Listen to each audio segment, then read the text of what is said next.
దోస్తులు good morning, welcome to mini blog. ఇంకా పొద్దున్నే కిచెన్ లోకి వచ్చేసి పొయ్యి మంచిగా నీట్ గా దూడ్చేస్తున్నా. పిల్లలకి స్కూల్స్ అయితే స్టార్ట్ అయిపోయినాయి కదా, ఇది సెకండ్ డే అన్నమాట. ఇంకా రైస్ పెట్టేసిన.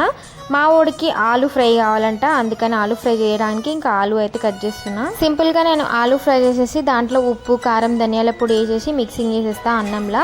బాగుంటది టేస్ట్ అయితే. ఎప్పుడన్నా కర్రీ లేట్ అయితే ఇట్లా సింపుల్ గా వేసి ఇచ్చేస్తా అనమాట. ఇంకా డైలీ అయితే చేయను. ఇంకా ఈ రోజు మా ఓడు డిమాండ్ మీద చేయాల్సి వచ్చింది అనమాట. మరీ పెద్దగా కాకుండా మరీ చిన్నగా కాకుండా ఇట్లా మీడియం గా చిన్న చిన్న కట్ చేసుకోవాలి. ఇప్పుడు ఒక కడాయి పెట్టేసి తగినంత ఆయిల్ పోసుకొని మనం కట్ చేసుకున్న ఆలు ఉంది కదా డీప్ ఫ్రై చేసుకోవాలి.